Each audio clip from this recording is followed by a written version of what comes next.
నెల లోపల ఇవ్వలేదు కాబట్టి నీకు నేను జైలు శిక్ష వస్తున్నాను. జైలు శిక్ష, రైతులకు జైలు శిక్ష వేసే హక్కు కూడా ఈ ల్యాండ్ టైటిలింగ్ ఆఫీసర్లకు ఉండబోతోంది. బాగా వినండి.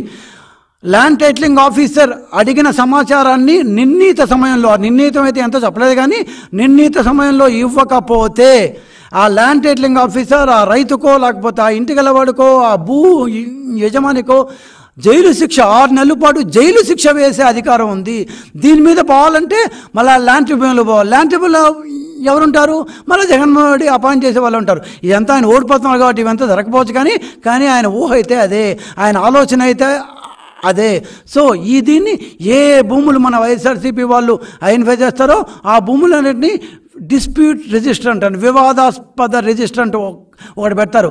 ఆ వివాదాస్పద రిజిస్టర్లోకి వెళ్ళిపోతే ఇంకా నేను ఏం పీక్కునేది లేదు, పీక్కోలేవు, లాక్కోలేవు, ఏమీ చేయలేవు. ఒక్కసారి పోతే అక్కడి నుంచి ఆ రిజిస్టర్లో ఒక్కోసారి తెలుసో తెలియకో ఇష్టం ఉండో ఎవడో చెప్పాడు పలానా వాడు మీ ల్యాండ్ పక్క ఉన్నాడబ్బా, ఆడికి దాంట్లో 1 ఎకరం వస్తుందంట అని చెప్పి ఇక్కడ కానీ ఒక చిన్న కాగితం ఇచ్చాడనుకో, ఈ land titling officer Jaganmohan Reddy పెట్టిన ఉంటాడు కదా, వాడు నేరుగా దాన్ని తీసి పలానా సర్వే నెంబర్ ల్యాండు పలానా సోమంతో ఎంకన్నా సుబ్బన్న వచ్చి లేకపోతే వాళ్ళ పేర్లు ఎందుకు ఏదో ఒక వ్యక్తి వచ్చి ఇట్లా క్లెయిమ్ చేస్తున్నాడని చెప్పి డిస్ప్యూట్ రాస్తాడు. ఒక్కసారి డిస్ప్యూట్లో రాస్తే గోయిందా ఇంకేమీ చేయలేం, నీళ్ళు వదుకోవాల్సిందే. ఆ డిస్ప్యూట్ లిస్ట్లో పోతే ఆ తర్వాత నువ్వు క్లెయిమ్ చేస్తే మన ఊళ్ళో కోర్టులు పనికిరావు, మన జిల్లా కోర్టులు పనికిరావు.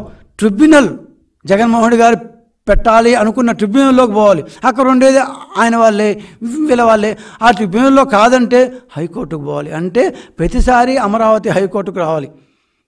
ప్రతిసారి నువ్వు ఎక్కడున్నా, అనకాపల్లిలో ఉన్నా, కర్నూలులో ఉన్నా, ఇంకెక్కడున్నా అమరావతి హైకోర్టుకు రావాలి. హైకోర్టులో ఎన్నిసార్లు జరుగుతుందో ఏంటో, అప్పటిదాకా నీ ల్యాండు లేదు, నువ్వు అమ్ముకునేది లేదు, నీ బతుకు బస్ స్టాండే.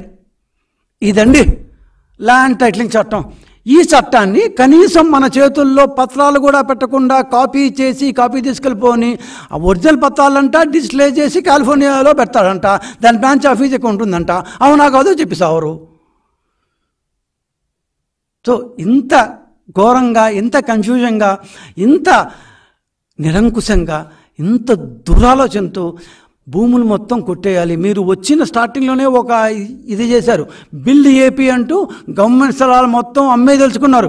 దేవుడు ఆ కోర్టులో ఉండే అప్పటి ఆంధ్రప్రదేశ్ హైకోర్టులోని జడ్జిలు దేవుళ్ళు కాబట్టి ప్రభుత్వాన్ని ఈ బిల్డ్ ఏపీ కోసం గవర్నమెంట్ స్థలాలు అమ్మడాన్ని ఆపేసింది.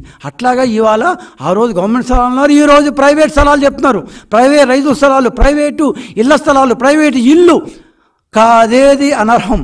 శ్రీశ్రీ చెప్పినట్టు అగ్గిపేట సబ్బు బిల్ల కాదేది కవిత అనర్హం అన్నట్టు శ్రీశ్రీ గారు మొన్ననే 2 రోజుల క్రితం ఆయన పుట్టినరోజు పాపం, ఆయన చెప్పినట్టు జగన్మోహన్ రెడ్డి గారికి కాదేది అనర్హం. ఇల్లైనా భూమైనా రైతువారి భూమైనా ఏదైనా సరే అన్ని ల్యాండ్ టైటిలింగ్ చట్టంకి లోబడే ఉండాలి. మేము చెప్పిందే జరగాలి, వైసీపీ వాళ్ళు చెప్పిందే జరగబోతుంది కూడా. అందుకని తస్మాత్ జాగ్రత్త.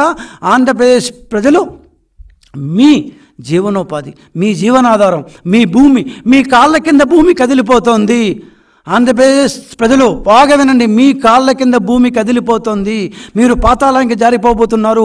ఒక్కసారి ల్యాండ్ టైటిలింగ్ యాక్ట్ అంటూ వస్తే మన చేతుల్లో ఏమీ లేదు. మన చేతుల్లో ఇంతకంటే మనం బూతులు మాట్లాడి చెప్పలేం కాబట్టి చెప్తున్నాము, మన చేతుల్లో ఏమీ లేదు. సో జాగ్రత్తగా ఉండండి, తస్మాత్గా ఉండండి. ఒకే ఒక్క సొల్యూషన్. ఏం చేయాలండి? పోనీ అవును ఆయన అట్లాంటి వాడే తెలిసిందే, ఏం చేయాలి అంటే ఒకే ఒక సొల్యూషన్, ఈ ల్యాండ్ టైటిలింగ్ చట్టాన్ని ఆపేయాలి కదా, ఖచ్చితంగా ఆపేయాలని ప్రతి ఒక్కడి మనసులో ఉంది. ఒకే ఒక సొల్యూషన్, 10 సార్లు చెప్తాను, ఒకే సొల్యూషన్. ఏం తెలుసా? జరుగు జగన్.